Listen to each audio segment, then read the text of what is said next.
스티브 그랜츠라고 하는 신학자가 있습니다. 이 사람이 그 조직신학이라고 하는 책을 썼는데요. 그 책의 부활 부분에 보면 이런 글을 써 놓았습니다. 잘 생각하시면서 한번 들어보시기를 바랍니다. 예수의 주장이 부활을 통해서 확인되지 않았다면, 저 앞에 있는 말이 중요합니다. 예수의 주장이 부활을 통해서 확인되지 않았다면 성령은 무슨 근거로 현재에 있어서 이 나사렛 사람의 신성을 증언하겠는가? 다시 한번 읽어드릴게요. 예수의 주장이 부활을 통해서 확증되지 않았다면 성령은 무슨 근거로 현재에 있어서 이 나사렛 사람의 신성, 그 신성을 증언하겠는가? 그러니까 이 말은요, 만약에 예수님이 부활하시지 않았다면 나사렛에서 태어난 예수라는 사람, 참 그분 유명한 분이잖아요. 4대 성인 중에 한 분이잖아요. 그 나사렛에서 태어난 예수라는 그 사람이 단지 역사적인 인물이 아니고 하나님 아버지가 보내신 성자 하나님이라고 하는 것을 어떻게 우리가 믿을 수 있겠냐는 거예요. 예수님이 주장하셨잖아요. 오셔서 나는 하늘나라에서 왔어. 그래서 나는 하나님의 아들이야. 그런 주장을 하셨는데, 아니 그분이 부활하시지 않았다면 그 주장을 우리가 어떻게 믿을 수 있겠냐는 거예요. 중요한 말은, 그래서 성령께서도, 우리가 성령의 역사를 많이 얘기하죠. 성령께서도 단지 그냥 그분을 그렇게 믿게 하는 것이 아니고 부활이라는 증거를 통해서 그 예수님의 신성, 즉 예수님이 단지 사람이 아니라 하나님 나라에서 오신 창조주 하나님, 성자 하나님이라는 것을 부활의 증거를 가지고 증언하신다는 거예요. 성령께서도. 그래서 그것을 믿게 하신다는 거죠. 무엇을 통해서? 부활이라는 증거를 통해서 성령이 증언하세요. 여러분, 그런데 이건 단지 신학자의 말이 아니고 예수님의 말씀입니다. 이 말씀이 어디 있죠? 마태복음 12장 39절 40절에 있죠. 자, 이 말씀 여러분 꼭 외우고 계세요. 그냥 전체를 못 외우면 저 마태복음 12장 39, 40절에 있는 말씀이라는 것 자체를 외워놓으세요. 같이 한번 하시겠습니다. 시작. 예수께서 대답하여 이르시되 악하고 음란한 세대가 표적을 구하나 선지자 요나의 표적 밖에는 보일 표적이 없느니라. 요나가 밤낮 사흘 동안 큰 물고기 뱃속에 있었던 것 같이 인자도 밤낮 사흘 동안 땅 속에 있으리라. 바리새인과 서기관들이 예수님께 몰려왔어요. 그래서 질문하기를, 만약에 당신이 구약에 예언된 그리스도라면, 정말 하나님의 아들이라면 우리에게 표적을 좀 보여달라는 거예요. 기적을 통해서 표적을 보여주면 우리가 믿겠다고 요구했죠. 그랬더니 예수님께서 저렇게 말씀하신 거예요. 요나의 표적 밖에는 없다, 이렇게 말씀하신 거예요. 그리고 요나의 표적은 다른 것이 아니고 요나가 물고기 뱃속에 들어가서 3일 동안 있다가 다시 살아난 것처럼 예수님도 땅속에 3일 동안 있다가 다시 부활하실 것을 말씀하신 것이죠. 여러분, 부활은요, 나사렛에서 태어난 예수라는 사람, 이것도 중요합니다. 예수라는 사람이 성자 하나님이라고 하는 유일한 증거입니다. 밖에는 없다 그러잖아요. 요나의 표적 밖에는 없다. 유일한 증거입니다. 왜 그렇습니까? 부활은요, 오직 하나님만 하실 수 있는 표적이기 때문에 그래요.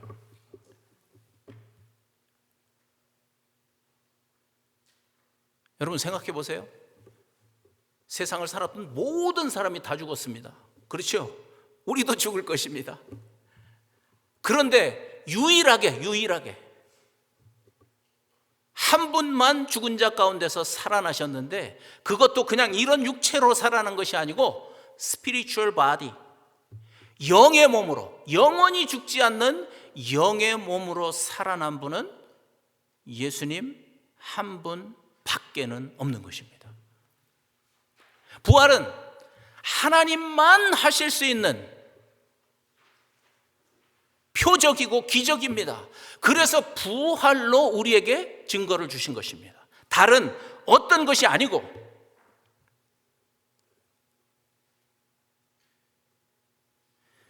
그래서 어떤 종교도,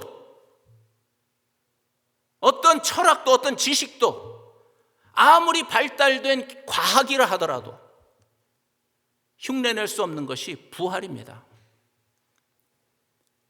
영원한 영의 몸으로 다시 살아나는 부활. 이것은 오직 하나님만 하실 수 있는, 그래서 우리에게 이것을 증거로 주신 것입니다. 여러분도 아시는 것처럼 얼마나 요즘 지식이 발달했습니까?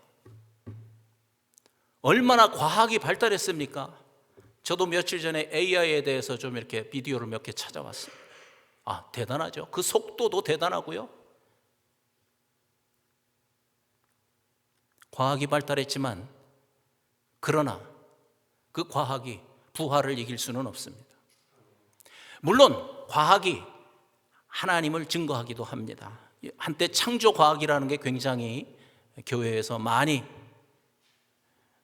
강의가 되었던 적이 있습니다. 저도 그 창조과학을 관심을 가진 적이 있고요. 저도 많은 책을 가지고 있습니다. 맞습니다. 과학을 통해서 하나님이 창조자인 것을 증명해내려고 노력하는 그 창조과학, 귀하죠. 그러나 여러분, 창조과학으로 하나님이 창조주인 것을 밝혀내는 것이 아니고 부활을 통해서 예수 그리스도가 창조주인 것을 우리에게 가르쳐 주셨습니다. 그래서 사도 요한이 요한복음에서 딱 고백하잖아요. 부활하신 주님을 본 다음에 그분이 바로 하나님 아버지와 함께 이 세상을 창조하신 창조주다. 부활을 통해서 예수님이 어떤 분이신지, 부활을 통해서 하나님이 어떤 분이신지, 그것을 확증하면 어떤 지식도, 어떤 철학도 우리의 믿음을 흔들 수가 없는 것입니다. 여러분, 그래서요, 기독교는 여러 종교 중에 하나가 아닙니다. 기독교는 믿어도 되고 안 믿어도 되는 그런 선택사항이 아닙니다. 왜냐하면 말씀드린 것처럼 오직 예수 그리스도 안에만 구원이 있다는 것을 부활을 통해서 우리에게 증명해 주셨기 때문에 그런 것입니다.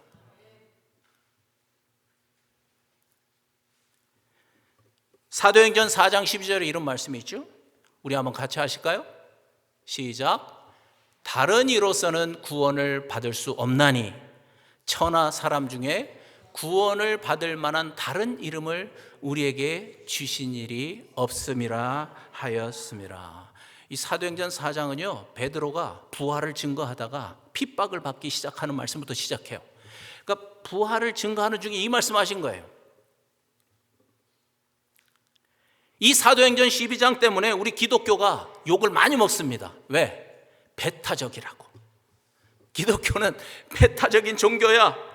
많은 사람들이 저 말씀 때문에 비난합니다. 여러분, 기독교는 배타적인 거 맞습니다.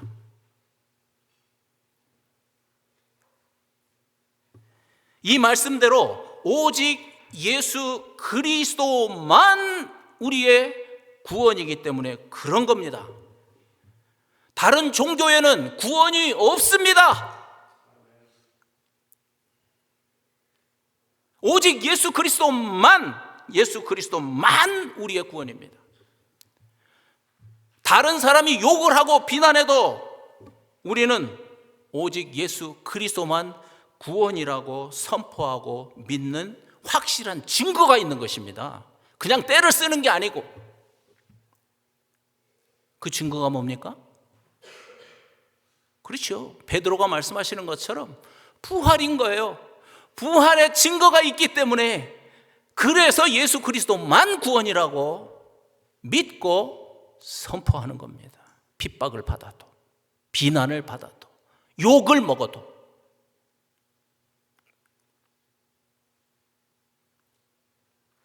정말 이 시대가 부활의 증거가 선포될 필요가 있다고 저는 그렇게 생각하고 있습니다. 예전에는 얼마나 사람들이 순수했는지요. 그래서 하나님의 말씀이 떨어질 때 아멘 아멘 하고 잘 받았던 저도 어렸을 때 기억이 있어요. 지금은 얼마나 지식적으로 교만해졌는지, 자기가 가진 지식으로 하나님을 판단하려고 합니다. 그런 시대에 그 견고한 진을 무너뜨릴 수 있는 하나님의 강한 능력은 딱 이거 한 가지입니다. 부활입니다. 부활. 그래서 지난 몇 주 전에도 말씀드렸죠. 이 견고한 진을 무너뜨리는 하나님의 능력입니다. 부활입니다. 여러분, 부활을 끊임없이 묵상하시기를 바랍니다. 또 한 가지 중요한 것은요, 우리에게 주신 이 부활의 증거를 통해서 예수님만 우리의 구원자이고 예수님이 바로 창조주 하나님이라는 것을 딱 믿고 그것이 실제가 되면은요, 하나님께서 예수 그리스도를 통해서 하신 모든 사역들이 실제가 되는 거예요. 뿐만 아니라 예수님께서 하신 말씀 뿐만 아니라 성경에 있는 모든 말씀들이 사실이 되는 거예요. 하나님의 말씀이니까 믿어지는 거예요.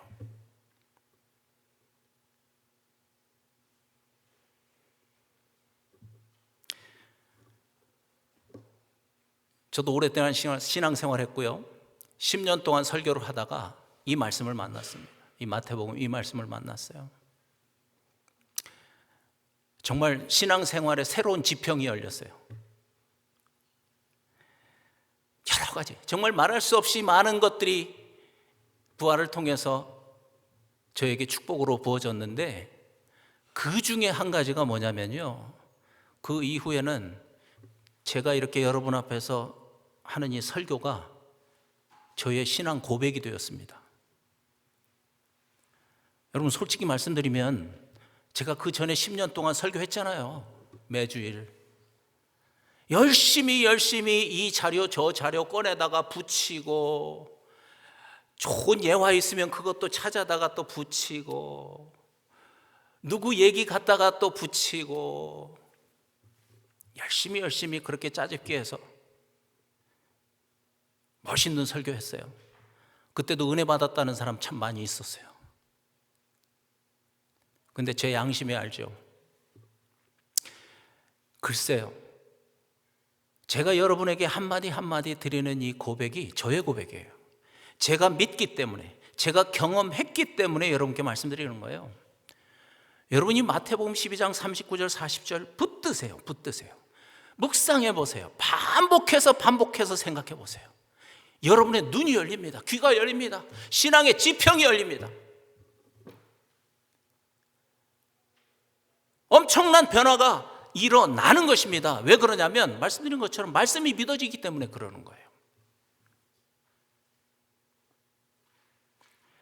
지난주에 말씀드린 것처럼 내가 주인 된 우리의 옛사람이 이미 죽었다는 것, 우리가 어떻게 믿습니까? 어떻게 믿어요? 부활을 통해서 나의 옛사람과 십자가 위에서 죽으신 그분이 성자 하나님이라는 것이 부활을 통해서 증명되었기 때문에 우리가 믿는 거예요. 그래서 믿는 거예요. 그냥 무조건 말씀 읽고 믿는 게 아니고.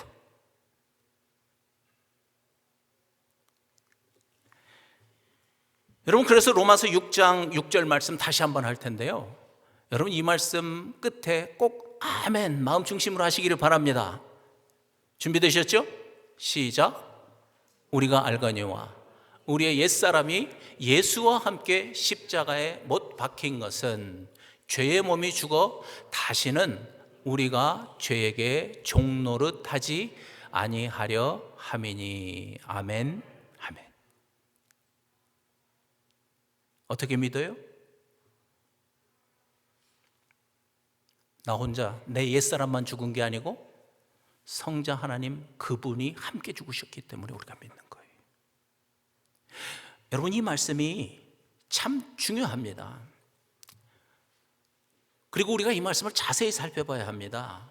그게 뭐냐면 하나님께서는 단지 십자가를 통해서 우리의 죄만 용서하셨다고 말씀하신 게 아니라는 거예요.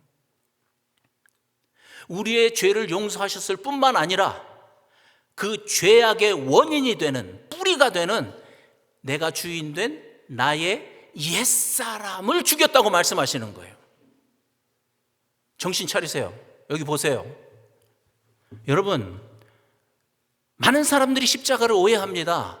그러니까 십자가의 이 사역을 자세하게 살펴보면 두 가지로 나누어서 생각할 수 있어요. 첫째는 예수께서 나를 대신해서 십자가에 위해서 내 죄를 대신해서 죽으셔서 나의 죄를 용서하신 것이지요. 그러나 그게 다가 아니라 또 한 가지 십자가의 중요한 의미가 있습니다. 그것은 죄만 용서하신 것이 아니고 나의 옛사람도 함께 죽이셨다는 거예요. 이게 아주 중요해요. 많은 사람들이 죄 용서받은 것에만 집중해요. 아닙니다. 아닙니다.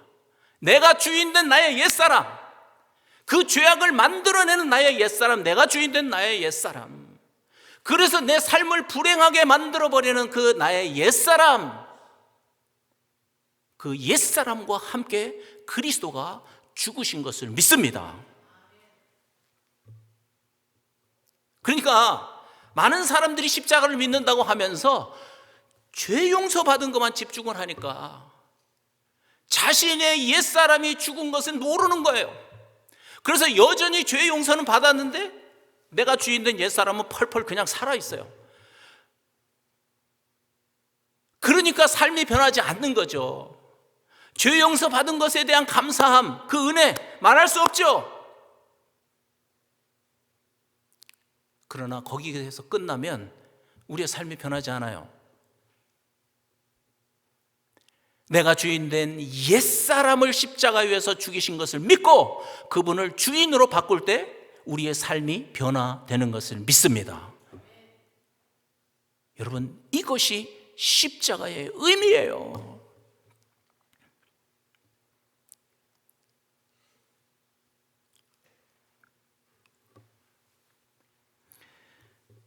갈라디아서 5장 19절과 21절에 보면은요, 십자가에서 그리스도와 함께 못 박아 죽이신 그 옛사람의 모습, 우리의 옛사람의 모습이 쭉 나와요. 내가 주인된 그 옛사람이 얼마나 악하고 얼마나 더럽고, 그래서 얼마나 사람을 불안하게 하고 얼마나 사람을 불행하게 만드는지 이 말씀을 보면 딱 알 수 있어요. 자, 옛사람의 모습을 한번 보세요. 육체의 일은, 여기서 육체라고 하는 건 이 몸을 말하는 게 아니고 sinful nature, 자기가 주인된 타락한 본성을 말하는 거예요. 옛사람은. 아시겠죠? 옛사람으로 인해서 무슨 일이 벌어지는지 한번 읽어보세요. 다 같이 시작. 육체의 일은 분명하니 곧 음행과 더러운 것과 호색과 우상숭배와 주술과 원수 맺는 것과 분쟁과 시기와 분냄과 당짓는 것과 분열함과 이단과 투기와 술 취함과 방탕함과 또 그와 같은 것들이라. 이게 다 어디서 나와요? 내가 주인된 옛사람, 타락한 인간의 본성으로부터 나오는 것들입니다.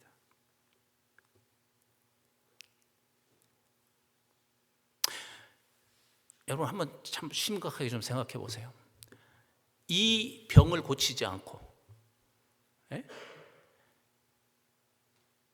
이 옛사람의 문제를 해결하지 않고 돈을 많이 벌면 행복하겠습니까?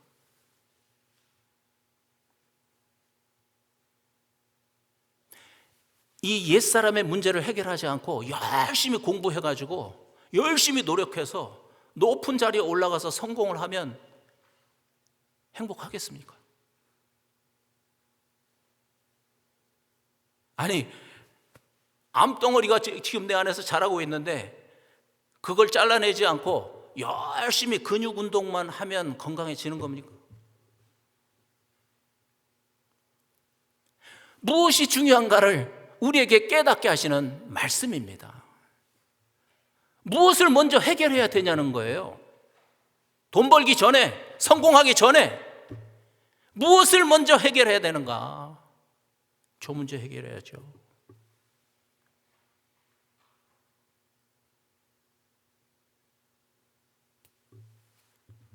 그런데 문제는 저렇게 악한 것을 뿜어내는 자기가 주인된 그 옛사람을 내가 스스로 해결할 수 없다는 거예요. 지난번에도 말씀드렸죠? 내 스스로의 노력으로 저 문제를 해결할 수가 없다는 거예요. 노력은 해보지만 결국은 안 되죠. 이것이 인간의 한계입니다. 한계예요. 그래서 하나님께서 이 문제를 해결해 주신 것입니다. 어떤 방법으로? 성자 하나님을 이 땅에 보내시고 그를 나의 저 옛사람과 함께 십자가 위에다가 못 박아 죽이시는 것으로 해결하신 것입니다. 할렐루야! 우리는 지난주에 말씀드린 것처럼 내 노력으로 해결하는 것이 아니고 하나님께서 예수 그리스도를 통해서 해결하신 저것을 부활이라는 증거를 통해서 믿음으로 해결하는 것입니다. 할렐루야! 믿음으로 해결하는 거예요. 그래서 부활의 증거를 우리에게 주신 것입니다. 그래서 조금 전 읽었던 말씀처럼 우리의 옛사람을 십자가 위에 그리스도와 함께 죽이시고 이제는 죄의 종으로 살던 우리를 의의 종이 되게 하셨다고 말씀하시잖아요. 하나님께서 그렇게 하셨어요.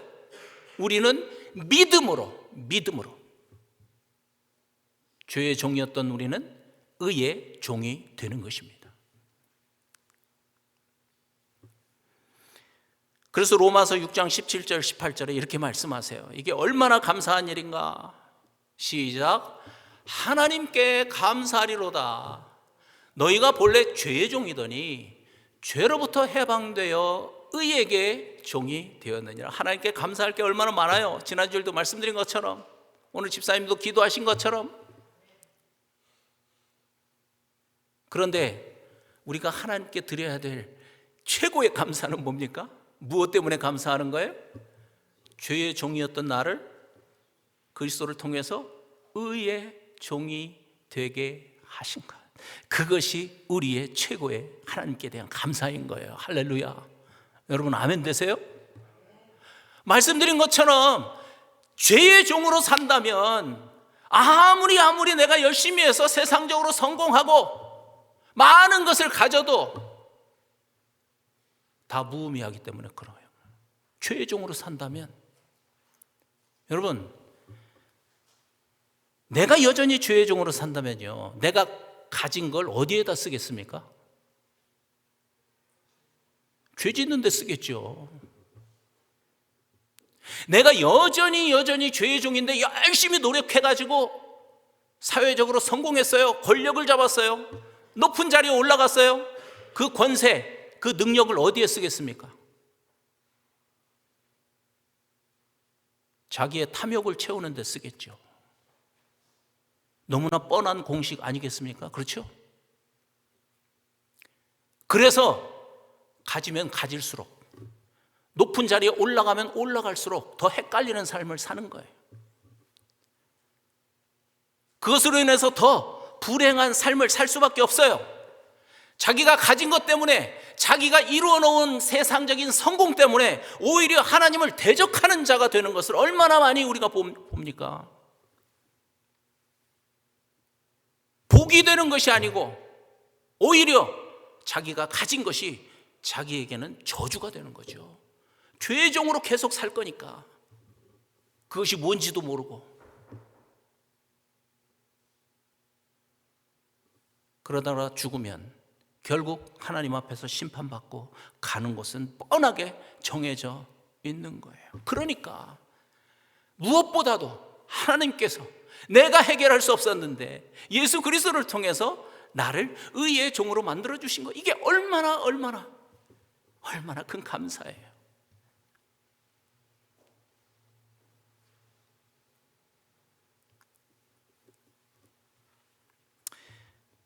그런데 우리가 의의 종으로 삶을 살기 위해서 매우 중요한 것이 있다고 이어서 11절에서 말씀하고 계세요. 지난주일도 했지만 여러분 다시 한번 이 말씀 보세요. 시작.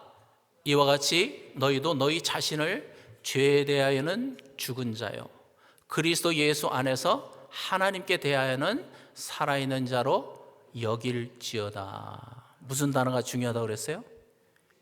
여길지어다. 여기다. 무슨 뜻이라고 그랬습니까? 카운터라고 하는 말이라고 그랬죠. 카운트. 이미 정해져 있으니까 그렇게 생각하라는 거예요. 이미 카운트가 끝났어요.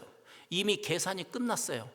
나는 이미 죄에 대해서는 죽은 자이고 하나님에 대해서는 산 자가 이미 되어버렸어요. 그 뜻이에요.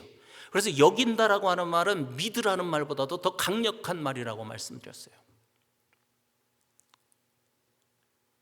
여러분을 저렇게 여기시기를 바랍니다. 왜냐하면 지난주에도 말씀드렸는데요, 우리가 우리 자신을 보면요 너무 한심할 때가 있어요. 저도 목사지만 정말 부끄러워서 남에게 말 못할 만큼 그런 일들이 제 삶 속에서 일어날 수 있어요. 여러분, 그런데 중요한 것은 내 느낌이나 감정이 아니고 하나님의 말씀이 사실인 것을 믿습니다. 이게 중요한 거예요. 이게 중요해요. 그래서 나 자신을 죄에 대해서는 죽은 자로, 그리고 하나님께 대해서는 산 자로 여겨야 하는 것입니다. 그럼에도 불구하고 왜 그렇습니까? 나의 옛사람을 죽이시고 나를 의의 종으로 만드신 그분이 그렇다고 말씀하시잖아요. 그렇게 여기라고 지금 말씀하고 계시기 때문에 그런 거예요. 내가 나 자신을 볼 때는 좀 한심한 구석이 아직도 있지만 하나님께서 나를 그렇게 만드셨다고 말씀하고 계시잖아요.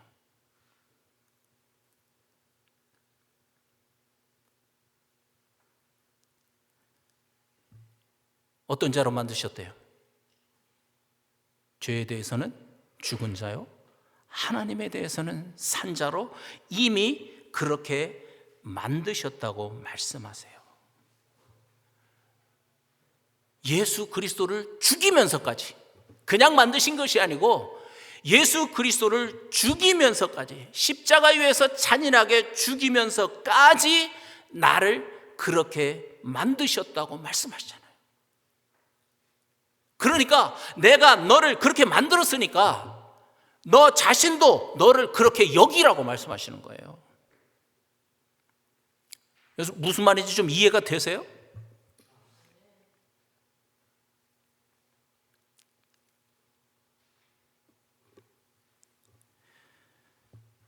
여러분, 그래서 나 자신도 내 마음대로 나를 평가하면 안 됩니다. 나도 나 자신을 평가할 때 하나님의 말씀대로 평가해야 합니다.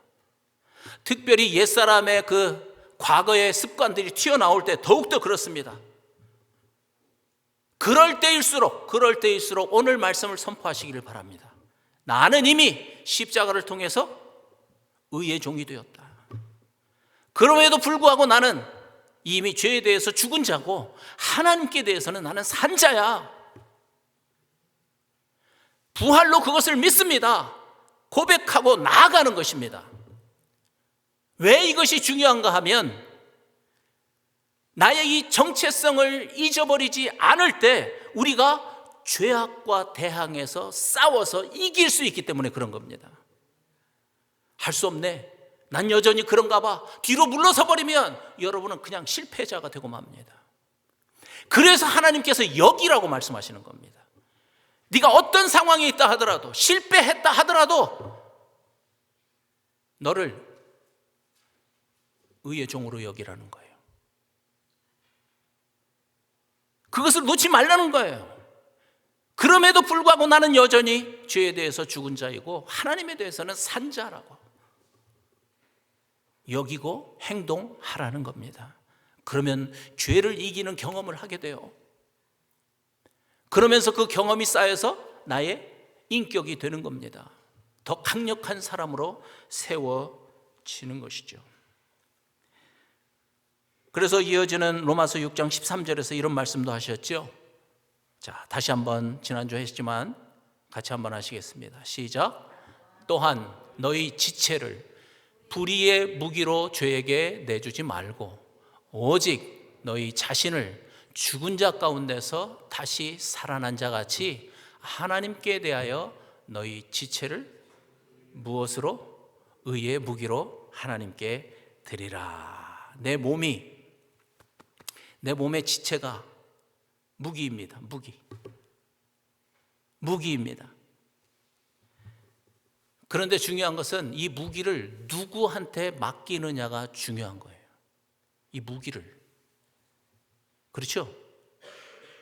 그런 얘기 있잖아요. 잘 드는 칼이 있어요. 그 칼이 강도의 손에 들어가면 어떻게 쓰이죠? 나쁜 일에 쓰이는 거죠. 그런데 그 칼이 음식을 만드는 사람의 손에 들어가면 뭐 어떻게 되는 거예요? 같은 칼인데 사람을 유익하게 하는 일로 쓰이는 거예요. 그러니까 나를 누구한테 맡기느냐가 중요한 거예요. 내 몸을, 내 이 지체를 어디에다 맡기겠냐는 거예요. 그것을 하나님께 맡기라는 거예요. 네 몸은, 네 지체는 의의 무기니까 그것을 하나님께 드리라는 거예요. 그러면 하나님께서 나를 의의 도구로 사용하시는 거죠. 그래서 하나님의 그 뜻, 하나님의 의를 이루는 일에 나를 사용하시는 겁니다. 뿐만 아니라 아무리 쓸모가 없는 마른 막대기라도 저와 같은 사람이 막대기를 이렇게 들으면 그냥 막대기예요. 그런데 제가 아는 목사님도 검도를 되게 잘하는 분이 있거든요. 그분한테 막대기가 딱 손에 쥐어지면 어떻게 될까요? 대단하죠. 강력한 무기가 됩니다. 그 막대기로 사람을 죽이기도 하고 살리기도 하는 겁니다. 여러분, 하나님 저는 연약한데 뭐 쓰시겠습니까? 아닙니다. 내가 마른 막대기인 것이 문제가 아니고 나를 그분의 손에 맡겼을 때 하나님께서 그분의 능력으로 나를 강력하게 사용하시는 것을 믿습니다. 의의 무기인 내 몸을 하나님께 맡기시기를 바랍니다. 하나님께 맡기시기를 바랍니다.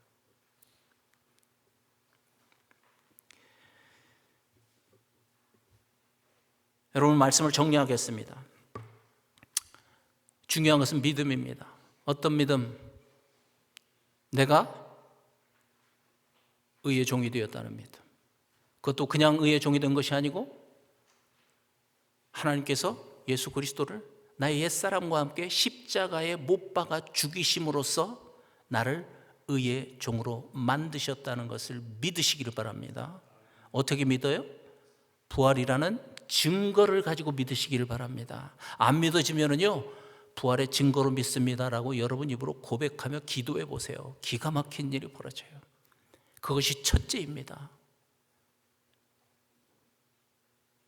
그리고 나서 우리가 할 일은 이제는 하나님께서 나를 의의 종으로 만드셨으니까 이제는 나는 죄에 대해서는 죽은 자이고 하나님의 의에 대해서는 산 자로 여기는 것입니다. 이게 실제 삶에서 여러분이 이제 실제 삶을 살면서 나를 그런 자로 여기는 것입니다. 왜요? 하나님께서 이미 나를 그렇게 만드셨으니까. 감정과 여러분 환경에 속지 마시기를 바랍니다. 하나님의 말씀이 실제입니다. 하나님의 말씀이 사실입니다.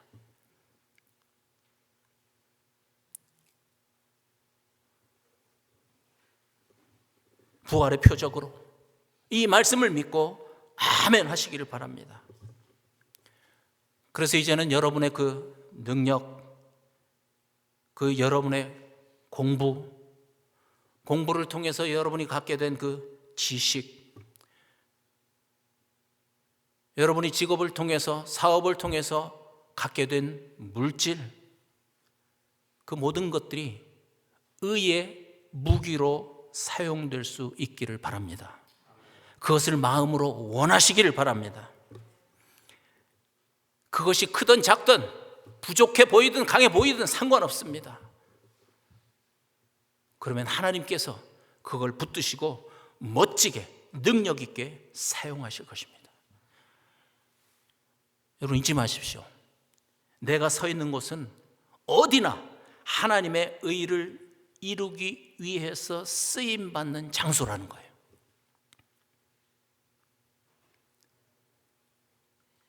다시 한번, 내가 서 있는 곳은, 내가 어디에 서 있든 내가 서 있는 곳은 어디나 하나님의 의를 이루기 위해서 쓰임받는 장소예요.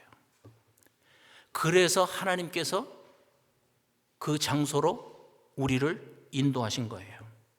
그래서 하나님께서 그 많은 일들이 있지만 그 일을 하게 하신 거예요. 학생들 많이 있지만 여러분 전공이 얼마나 많습니까? 그래서 하나님께서 그 많은 전공 중에서 그 공부를 하게 하신 거예요. 왜? 의의 무기로 사용하시려고. 의의 무기로 사용하시려고. 그래서 한마디만 더 말씀드리면, 여러분 이제는 여러분 자신을 보지 마시기를 바랍니다. 저 부족해요, 저 이래요, 저래요, 그 조건 달지 마시기를 바랍니다. 여러분을 선택하시고 의의 무기로 삼으신 하나님을 보시기를 바랍니다. 하나님을 보시고 그곳에 계시는 그 전능하신 하나님 아버지를 보고 그분께 나를 맡긴다고 고백하시기를 바랍니다. 하나님의 손에 쓰임받기를 원한다고 고백하시기를 바랍니다. 여러분의 인생에 기가 막힌 일들이 벌어질 것입니다.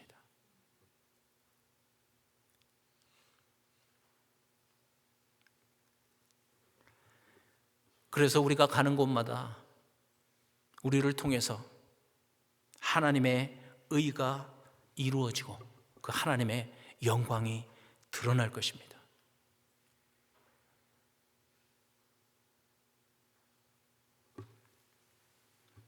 그래서 부족한 것 같지만 하나님께서 나를 의의 무기로 사용하시면 많은 사람을 유익하게 하는 그러한 축복의 통로가 되는 것을 믿습니다. 그래서 하나님께도 물론 영광이 되고 하나님께도 기쁨이 되지만 많은 사람들에게도 칭찬을 받고 존경을 받는 그런 우리 모두가 되는 것을 믿습니다. 우리 한번 같이 기도하시겠습니다.